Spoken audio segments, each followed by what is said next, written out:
मैं विनायक दामोदर सावरकर बोल रहा हूँ। कुछ लोग मेरे बारे में हमेशा गलत बोलते हैं। मैंने ऐसा क्या गलत किया था? क्या किसी से अपना हक मांगना बहुत बड़ा पाप है? लोग मेरे बारे में बोलते हैं कि मैंने अंग्रेज़ों से माफ़ी मांगी।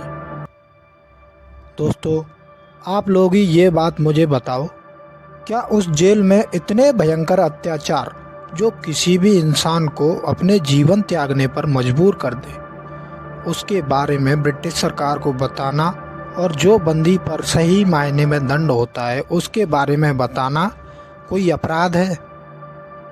और फिर ये सब मैंने अपने लिए नहीं किया था, मैंने अपने सारे बंदी भाइयों के लिए किया था।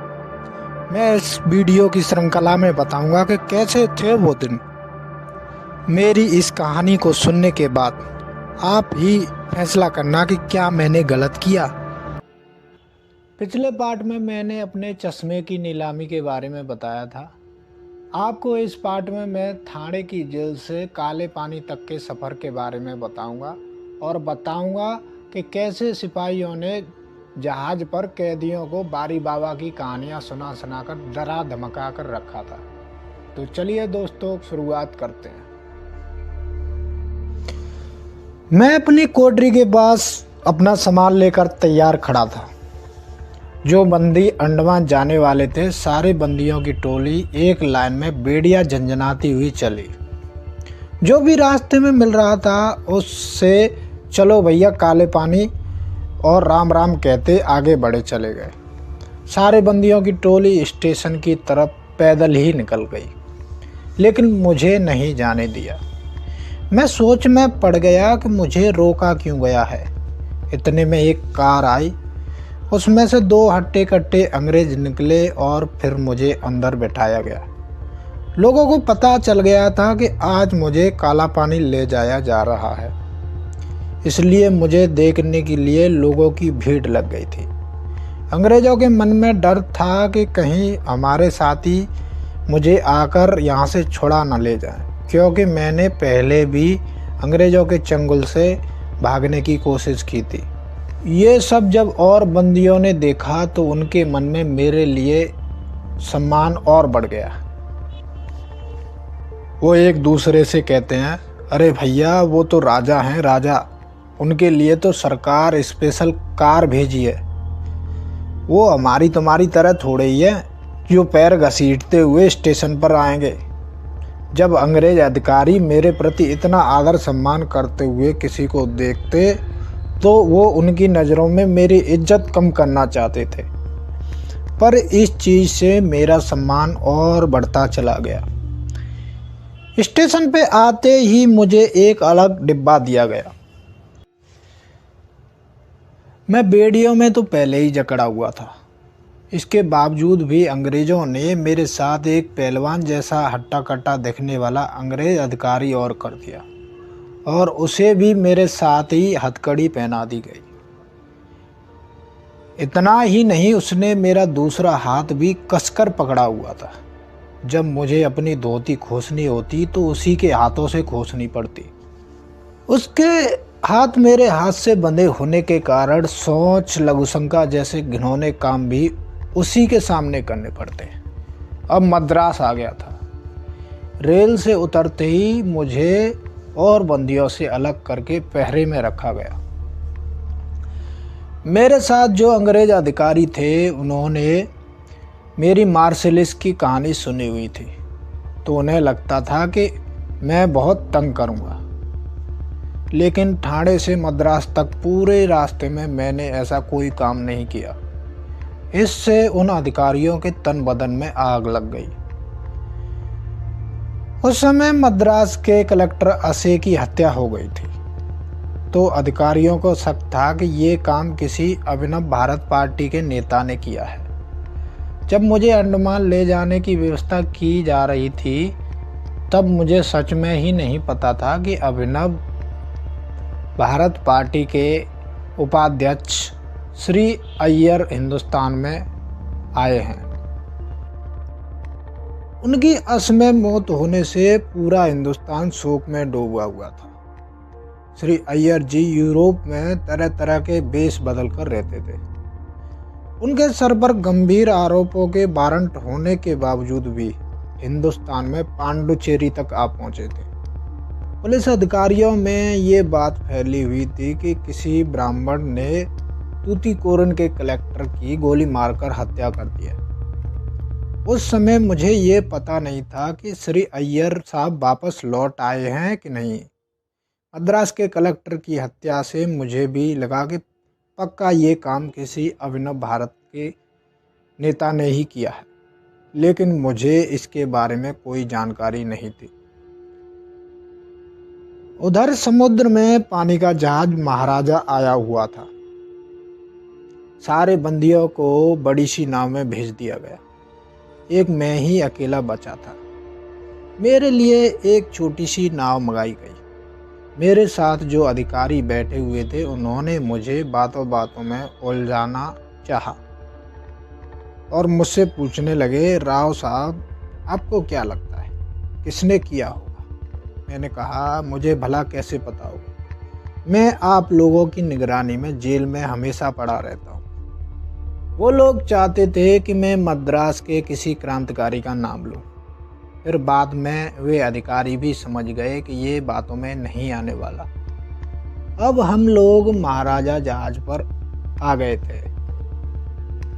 इस महाराजा जहाज पर किसी का सवार होना सब और अर्थी को सजाना एक ही बात था। आज तक जो भी काले पानी की आजन कारावास सजा काटने के लिए गया है, उसमें से आज तक 10 भी जीवित वापस नहीं लौटे।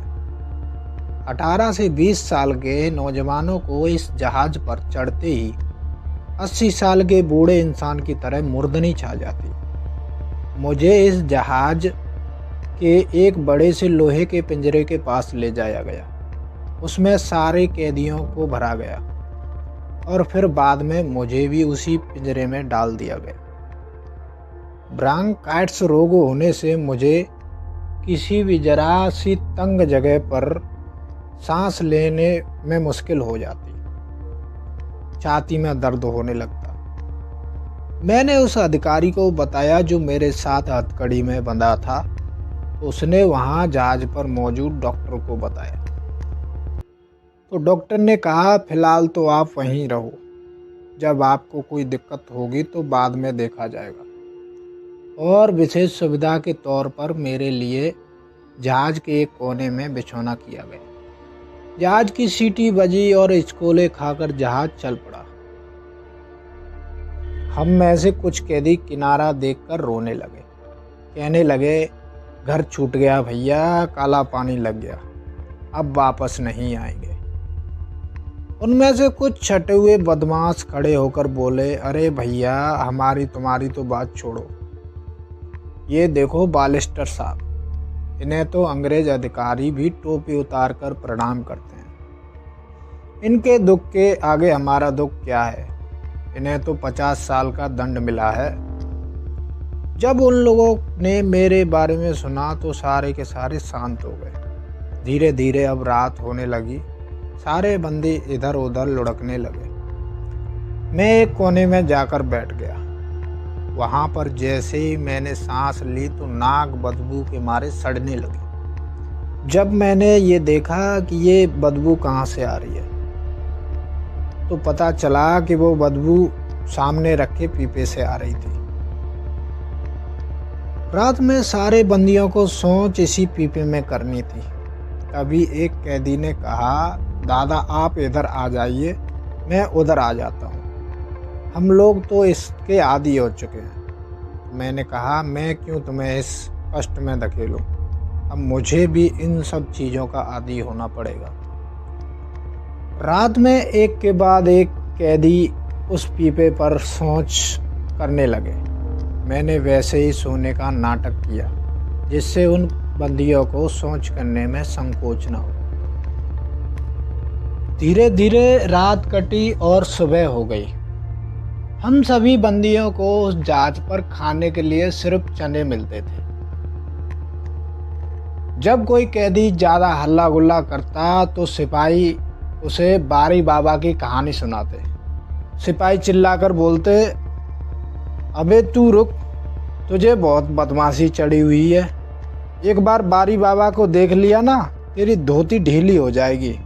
तू अपनी धोती में मुतेगा, धोती में। सारे बंदियों को ऐसे ही डरा धमका कर रखा था।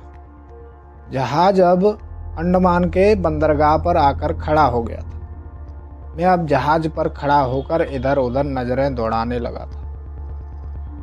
हम में से जो पुराने कैदी थे, जो एक आध बार यहाँ आए थे, वो हमें बताने लगे कि ये रासद्वीप है, ये चीफ कमिश्नर की हवेली है। वहीं पर एकांत जगह पर एकदम जैसे किसी पादरी का आश्रम हो। हमने पूछा वो क्या है, तो एक सिपाही ने कहा यही तो है बारी बाबा की सेलुलर जेल, यहीं पर तो रहते हैं बारी बाबा। सिपाहियों ने कैदियों को धमकाने के लिए बारी बाबा की कहानी इतनी बार सुनाई थी कि अब सारे कैदियों के मन में डर सा भर गया था। वो सिपाही बोलता, अब तुम सबको वहीं बारी बाबा के घर पर ही ठहरना है। वहीं पर खड़ा एक सिपाही झल्लाकर बोलता है, चलो उठाओ बिस्तर, क्योंकि वहीं पर एक अंग्रेज अधिकारी पास ही खड़ा था। भारतीय सिपाहियों को लगता था कि अगर राज्य क्रांतिकारियों पर हम ऐसे उद्दंडतापूर्वक व्यवहार करेंगे तो हमारे पद में उन्नति होगी।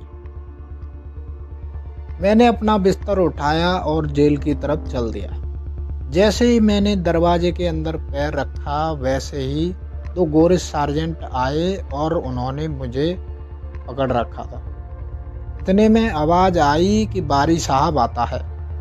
वो दोनों सार्जेंट मेरी तरफ देख रहे थे कि बारी साहब का नाम सुनकर मैं क्या प्रतिक्रिया देता हूँ, पर मुझे इस बात से कोई फर्क नहीं पड़ा। मैं तो जेल की दीवारों पर और सलाखों को देखने में व्यस्त था। उन दीवारों पर तरह तरह की बेड़ियां थीं, जैसे कि कोई जल्लाद सुंदर वस्त्र पहनकर फांसी देने आता हो।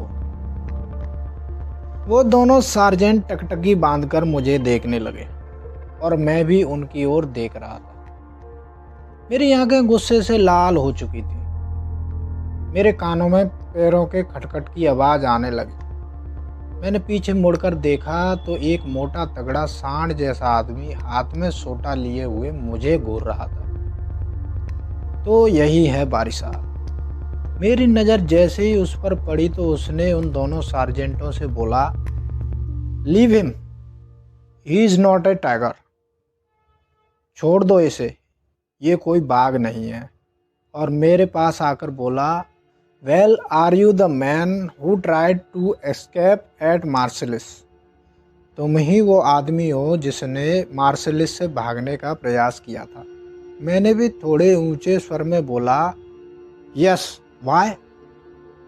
मेरे इस जवाब से बारी थोड़ा नरम पड़ गया और बोला, why did you do that. तुमने ऐसा क्यों किया। मैंने बोला, क्या करता, मुझे अंग्रेज़ों से पीछा जो छुड़ाना था, इसलिए मैं जहाज से कूदा। बारी साहब हंसकर बोले, मैं अंग्रेज नहीं हूँ, मैं एक आयरस हूँ। बचपन में मैंने भी आयरलैंड को अंग्रेज़ों से छुड़ाने के लिए स्वतंत्रता संग्राम में भाग लिया था, लेकिन अब मेरे मन ने पलटी खाई है और देखो, मित्रता के नाते अंग्रेज़ों ने मुझे यहाँ का जेलर बना दिया। बारी साहब बोले, तुमने इससे पहले क्या किया मुझे इससे कोई लेना देना नहीं है। यहाँ पर आपको नियम के अनुसार चलना होगा। अगर किसी नियम को आपने तोड़ा तो उसकी सज़ा भी मिलेगी। और हाँ, यहाँ से भागने की कोशिश मत करना। जेल के बाहर घना जंगल है, जिसमें लोगों का मांस खाने वाले जंगली लोग रहते हैं। वे हमेशा तुम्हारे जैसे हट्टे कट्टे सुंदर दिखने वाले बालकों की टो में रहते हैं। तुम्हें अपने चंगुल में फंसाकर कच्चा चबा जाएंगे। मैं ये सब सुनकर हंस पड़ा। तो बारी साहब बोले, हंसते क्यों हो? क्यों जमादार, ये बात सच नहीं है? जमादार भी सर हिलाकर बोलता है, हाँ जी हाँ, ये बात बिल्कुल सच है। फिर मैंने कहा, मैं भी जानता हूँ ये बात सच है। पकड़े जाने से पहले मैंने भी अंडमान के बारे में पूरा पढ़ रखा है। और फिर बारी साहब ने जमादार को बोला, जमादार बैरिस्टर साहब को 7 नंबर की चाली की कोठरी में बंद कर दो। तो चलिए दोस्तों, आगे की कहानी आपको आगे आने वाले पार्ट में बताएंगे।